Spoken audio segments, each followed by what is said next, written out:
जय माता दी दोस्तों, welcome to my channel. Friends, आज की वीडियो में आप जानेंगे वैशाख शुक्ल पक्ष मोहिनी एकादशी व्रत कब है और हमें मोहिनी एकादशी व्रत के दिन कौन कौन से कार्य नहीं करनी चाहिए।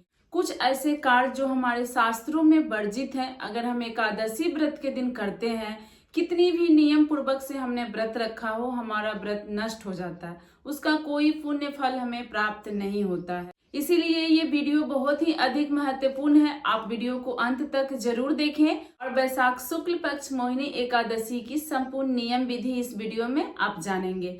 तो चलिए वीडियो को प्रारंभ करते हैं। इससे पहले दोस्तों, आप लोगों से एक छोटी सी रिक्वेस्ट है मेरी, आपको मेरी वीडियो पसंद आती हो तो प्लीज वीडियो को एक लाइक जरूर करें और चैनल को सब्सक्राइब करके बेल आइकन प्रेस कर दें, जिससे आगे आने वाली समस्त वीडियो की नोटिफिकेशन आपको सबसे पहले मिल जाएगी। और कमेंट में श्री हरि विष्णु जरूर लिखें। तो देखिए, वैशाख माह में शुक्ल पक्ष में पड़ने वाली एकादशी व्रत को हम मोहिनी एकादशी व्रत करते हैं। महीने में आने वाली एकादशी व्रत भगवान विष्णु को समर्पित होता है। वैशाख शुक्ल पक्ष की मोहिनी एकादशी व्रत भगवान विष्णु की मोहिनी रूप को समर्पित है, जिसमें भगवान विष्णु ने स्त्री रूप धारण किया था और इस धरती से मोह माया की बंधन से मुक्ति दिलाए थे। तो मोहिनी एकादशी व्रत भगवान विष्णु की मोहिनी रूप को समर्पित है।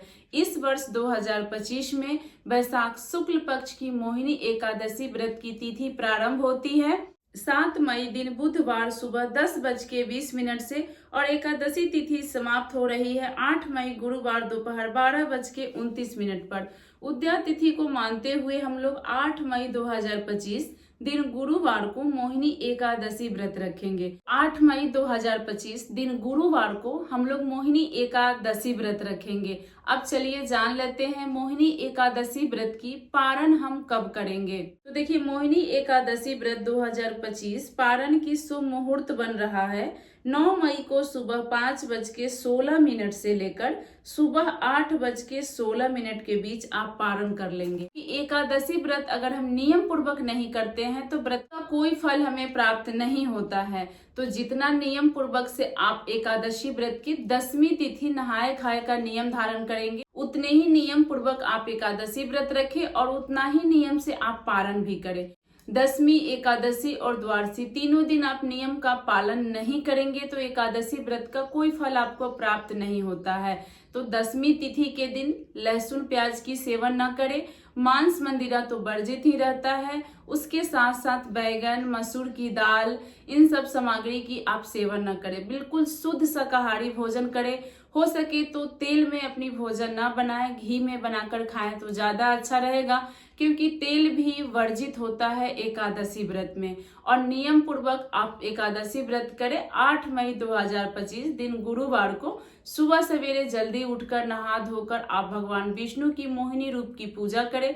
उसके बाद ही आप कुछ जल पानी ग्रहण करें। उससे पहले आपको चाय पानी भी नहीं पीनी चाहिए। और देखिए, कोई भी एकादशी व्रत में कम से कम हमें फलाहार करनी चाहिए। अगर हम बार बार फलाहार करते हैं, इससे भी हमें व्रत का पूर्ण फल प्राप्त नहीं होता है।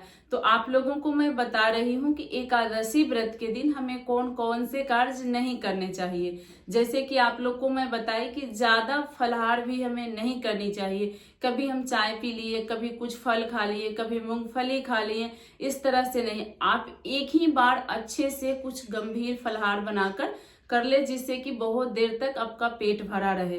बार बार मुंह जूठा एकादशी व्रत में नहीं किया जाता है। जब संत महात्मा लोग एकादशी व्रत करते हैं तो सभी एकादशी व्रत वो लगभग निराजल ही करते हैं। तो जल लेते भी हैं तो कम से कम जल भी लेते हैं, और फलाहार तो बहुत कम संत लोग लेते हैं, तभी उनको एकादशी व्रत का पूर्ण फल प्राप्त होता है।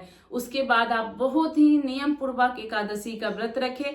ब्रह्मचर्य का पालन करना बहुत जरूरी है। ना हमें कुछ गंदी बातें करनी है, ना मोबाइल में कुछ ऐसे गंदे चीज, गंदे पिक्चर देखने हैं, और ना ही किसी की निंदा चुगली शिकायत करनी है। अगर आप ये सब कार्य करते हैं तो भी आपको व्रत का कोई फल नहीं मिलता। आप ही लोगों में से कुछ बहनों का कमेंट आता है, दीदी हम नियम पूर्वक तो करते हैं लेकिन हमें एकादशी व्रत का पूर्ण फल प्राप्त नहीं होता है। कहा जाता है ना कि हर व्रत तो हम लोग पुत्र पति सभी के लिए करते हैं, लेकिन एकादशी व्रत अपने काया के लिए करते हैं, अपने शरीर को स्वस्थ रखने के लिए, धन संपत्ति मतलब जो भी है अपने घर के लिए तो हम करते ही हैं, लेकिन माना जाता है कि एकादशी व्रत अपने लिए किया जाता है।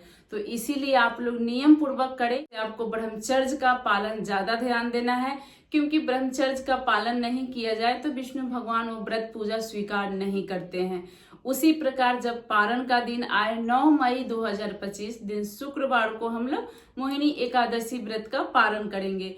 तो जो मुहूर्त मैं आपको बताई आप उसी मुहूर्त में व्रत का पारण करें, और उसके बाद पूरे दिन थोड़ा सा आप ध्यान दें, किसी की निंदा चुगली हम ना करें, मोबाइल में कुछ गंदी चीजें न देखें जिससे हमारा ब्रह्मचर्य भंग ना हो। ब्रह्मचर्य का पालन ज्यादा जरूरी होता है एकादशी व्रत में।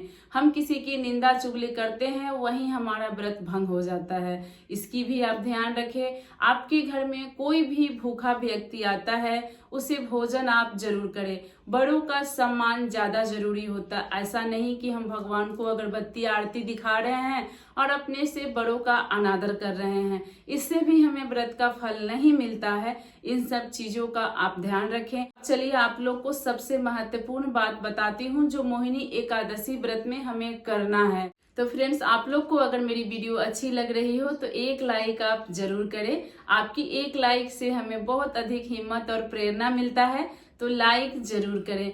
तो देखिए, एक कार्य जो हमें मोहिनी एकादशी व्रत के दिन करनी है, जो सुहागिन औरतें मोहिनी एकादशी व्रत धारण करती हैं, भगवान विष्णु के मोहिनी रूप को समर्पित होता है मोहिनी एकादशी व्रत। तो बहुत ही अच्छे से लाल पीली साड़ी पहन करके, और गुरुवार का दिन है तो पीला वस्त्र पहन के बहुत सुंदर से आप श्रृंगार करके भगवान विष्णु की पूजा करेंगी।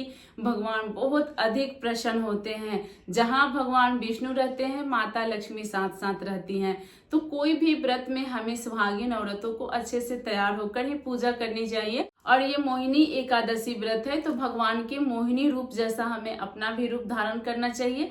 बहुत अच्छे से 16 श्रृंगार करके आप तैयार होकर के पूजा करें। भगवान विष्णु इससे बहुत अधिक प्रसन्न होंगे, हमारी मनोकामना पूर्ण करेंगे।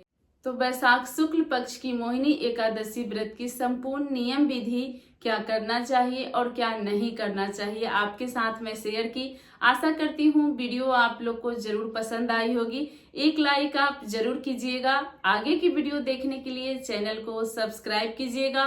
कमेंट में श्री हरि विष्णु जरूर लिखिएगा। मैं मिलूंगी इसी प्रकार की अन्य वीडियो में। जय माता दी।